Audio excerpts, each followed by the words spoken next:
किसी तरह से वह अंधा आदमी अपनी जान बचाकर वहां से भाग निकलता है और वह राजा के पास पहुंचता है और वह राजा से कहता है, हे राजन, आपकी पत्नी पतिव्रता नहीं है। ये बात सुनकर राजा अत्यधिक क्रोधित हो उठता है और राजा अपनी तलवार निकालकर सीधा अपनी पत्नी की ओर जाता है और क्रोधित होकर वह अपनी रानी से कहता है, रानी जी, आज मैं जो भी सवाल आपसे करने वाला हूं उसका मुझे सच सच जवाब दीजिएगा, और यदि आपने एक शब्द भी झूठ कहा तो मैं आपका अभी के अभी सर धड़ से अलग कर दूंगा। तभी आगे वह राजा कहता है, मुझे बताइए, क्या आप पतिव्रता हैं या नहीं? इस पर रानी कहती है, हे राजन, आप भले ही मुझे जान से मरवा दीजिए, लेकिन मैं पतिव्रता नहीं हूं। राजा यह बात सुनकर बहुत खुश हुआ, क्योंकि उस अंधे आदमी ने जो भी कहा था वह बिल्कुल सच था। यह बात सुनकर तुरंत ही राजा उस आदमी के पास पहुंचता है और आकर उस अंधे आदमी से कहता है, तुम्हें कैसे पता चला कि मेरी पत्नी पतिव्रता नहीं है? इस पर वह अंधा आदमी कहता है, हे राजन, बड़ी सीधी सी बात है।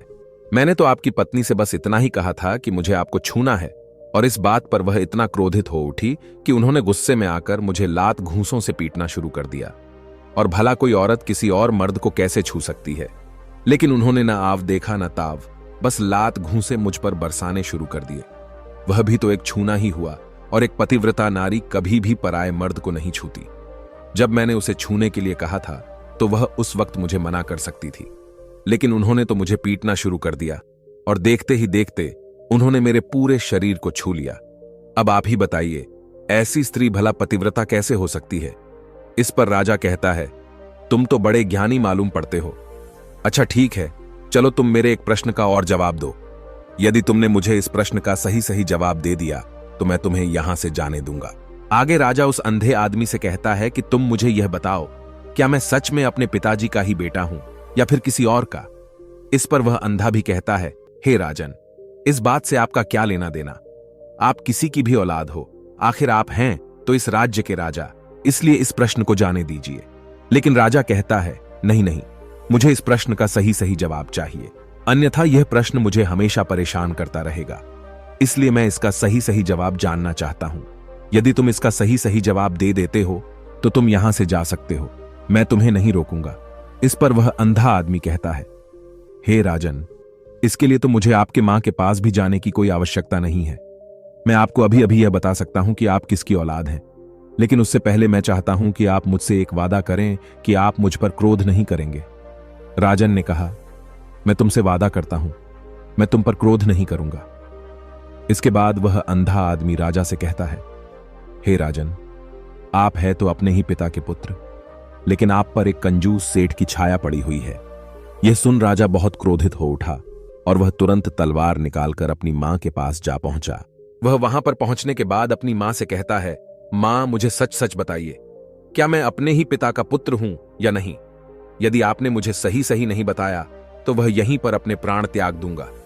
मुझे बताओ, क्या सच है? इस पर उस राजा की मां कहती है, बेटा, तू है तो अपने ही पिता का पुत्र, लेकिन तुम्हारे ऊपर एक कंजूस सेठ की छाया पड़ी हुई है। जब मैं एक बार नहाने के बाद अपना मुंह आईने में देख रही थी, तभी उस कांच के पीछे मुझे एक कंजूस सेठ नजर आता है और उसी की छाया तुम पर पड़ चुकी है। यह सुन राजा बहुत खुश हो जाता है और वह तुरंत दौड़ा दौड़ा वापस उस अंधे आदमी के पास पहुंचता है और उस अंधे आदमी से कहता है, तुम्हें यह कैसे पता चला कि मुझ पर एक कंजूस सेठ की छाया पड़ी हुई है? इस पर वह आदमी कहता है, हे राजन, आपने मुझसे कई सारे सवाल पूछे जिनका जवाब मैंने आपको सही सही दिया है। यदि कोई और राजा होता तो मुझे इसके बदले में ढेरों सारे इनाम मिल चुके होते, लेकिन अब तक आपने एक फूटी कौड़ी तक नहीं दी है। इस बात से ही मैंने अंदाजा लगा लिया था कि आप बहुत कंजूस हो। यह बात सुनकर राजा जोर जोर से हंसने लगा और कहता है कि आप जो भी मांगेंगे वह मैं आपको अवश्य दूंगा, लेकिन मुझे यह बताओ कि तुम्हें कैसे पता चल जाता है कि कौन सी बात सही है और कौन सी गलत? तुम किसी भी बात का इतना सटीक और सही जवाब कैसे दे पाते हो? इस पर वह अंधा आदमी कहता है, हे राजन, मैं तो वैसे ही अंधा हूं। यदि मेरी आंखें होती तो मैं किसी की भी मन की बातें बड़ी सरलता से जान लेता। मन की एक भाषा होती है और यह भाषा मनुष्य के शरीर के व्यवहार के रूप में देखी जा सकती है। उसकी आंखों से, उसके होठों से, उसके काम करने के तरीके से, उसकी क्रियाओं से पता किया जा सकता है कि उसके मन में क्या चल रहा है। उसके आधार पर हम किसी के भी मन की बातें जान सकते हैं, लेकिन मैं तो जन्म से ही अंधा हूं। मैं देख नहीं सकता, इसलिए मैं क्रियाओं से देखता हूं। यदि मुझे कोई बात जाननी हो तो अगले आदमी को कुछ काम देना पड़ता है, जिस पर वह व्यक्ति किस प्रकार काम करता है, किस तरीके से इस काम को करता है, उसके आधार पर ही मैं यह पता कर पाता हूं कि उसके मन में क्या चल रहा है। तभी वह राजा कहता है, तो क्या इसका अर्थ यह हुआ कि मैं भी किसी के मन की बातें जान सकता हूं? इस पर वह अंधा आदमी कहता है, हे राजन, अवश्य महाराज, आप भी किसी भी व्यक्ति के मन की बात जान सकते हैं, किंतु उससे पहले आपको अपने ऊपर काम करना होगा, और वह है अपने मन को शांत करना, अपने मन को वर्तमान में लाना होगा, जिसके लिए मैं आज आपको 3 तरीके बताने वाला हूं। और ये तीनों ही तरीके बड़े ही आसान और सरल हैं। किंतु हे राजन, उससे पहले आपको एक काम करना होगा, अपने मन को एकाग्र करना होगा। जब हम अपने मन को एकाग्र करते हैं, अपने मन को वर्तमान में लाते हैं, तो हम दूसरे के मन की बात जान सकते हैं, क्योंकि वह आदमी अभी भी अपने मन में वर्तमान में ही सोच रहा है, और हमें भी मन को वर्तमान में ही लाना होगा, तभी हम उसके मन की बातें जान सकते हैं। यदि हम अतीत में हुई घटनाओं के बारे में सोच रहे हैं, तो वह जो अगला आदमी वर्तमान में सोच रहा है, वर्तमान में अपने मन में बात कर रहा है, वह हम कैसे जान पाएंगे? क्योंकि हम तो अतीत की घटनाओं में डूबे हुए हैं। इसलिए किसी के भी मन की बात जानने के लिए सबसे पहले हमें हमारे मन को एकाग्र करना होगा, उसे वर्तमान में लाना होगा। आगे वह व्यक्ति राजा से कहता है, हे राजन, जो 3 तरीके मैं आपको बताने वाला हूं, इन 3 तरीकों से बड़ी आसानी से किसी के भी मन की बातें जान सकते हैं। उसके बाद वह अंधा आदमी राजा से कहता है, हे राजन, जो सबसे पहला तरीका है वह है आंखों पर ध्यान देना। किसी व्यक्ति से बात करते वक्त उसकी आंखों में देखना, उसकी आंखों पर ध्यान देना, जो सबसे ज्यादा जरूरी है, क्योंकि आंखें बोलती नहीं पर बहुत कुछ कह जाती हैं। यदि हम किसी व्यक्ति की आंखों के इशारों को समझना सीख जाएं, हम यह जान पाएंगे कि व्यक्ति के दिमाग में क्या चल रहा है, वह क्या सोच रहा है और अभी वह क्या करने वाला है। मेरे पास आंखें नहीं हैं, लेकिन मैंने अपने गुरु से यह विद्या सीखी है, क्योंकि बहुत सालों पहले मेरे पास आंखें थीं और मैं उस वक्त लोगों के मन की बातें केवल उनकी आंखों से ही जान लेता था। इसलिए यदि आप भी दूसरों की मन की बातें जानना चाहते हैं, तो आपको भी उनकी आंखों पर गौर करना चाहिए, जैसे कि उनका आकार कैसा है, वह कब, कहां और किधर देख रहे हैं।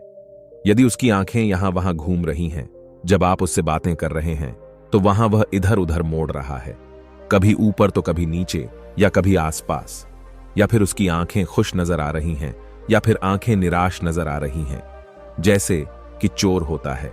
उसकी आंखों में जब हम देखते हैं तो हमें यह पता चलता है कि अगले आदमी ने कोई गलती की है। ठीक उसी प्रकार जब हम किसी चालाक व्यक्ति की आंखों में देखते हैं, तो आपको पता चलेगा कि उसकी आंखों में एक भाषा होती है, एक बहुत ही सीधा और आसान तरीका होता है। यदि आपको यह पता लगाना है कि सामने वाला व्यक्ति आपसे झूठ कह रहा है या फिर सही, तो आपको उसकी आंखों पर ध्यान देना अति आवश्यक है।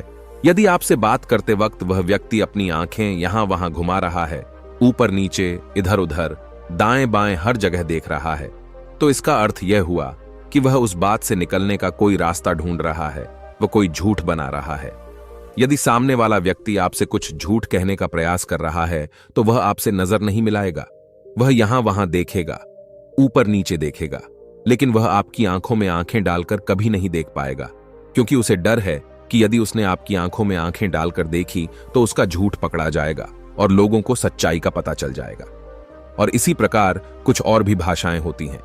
जब आप किसी की आंखों में आंखें डालकर यह देखना शुरू कर देंगे कि उसके हाव भाव क्या है, ठीक उसी प्रकार चेहरे के हाव भाव होते हैं, जिससे हम मन की बातें बड़ी आसानी से समझ सकते हैं, और इन्हें भी समझना बहुत जरूरी है। कभी कभी कोई व्यक्ति अपने चेहरे से जैसे आंख, होंठ और बहुत से कुछ अलग अलग व्यवहार करता है। यदि आप किसी व्यक्ति के चेहरे में गौर करेंगे, तो आप आसानी से समझ पाएंगे कि वह व्यक्ति निराश है। जब व्यक्ति बहुत उदास है, या फिर वह बहुत खुश है, या फिर उसे कोई बहुत बड़ा दुख है, वह अपने अंदर क्या महसूस कर रहा है, यह सारी बातें हम उसके चेहरे के हाव भाव से पता कर सकते हैं। फिर चाहे इंसान जुबान से कुछ बोले या ना बोले, लेकिन आप उसके चेहरे से सब कुछ पता कर सकते हैं। आगे व्यक्ति राजा से तीसरा तरीका बताते हुए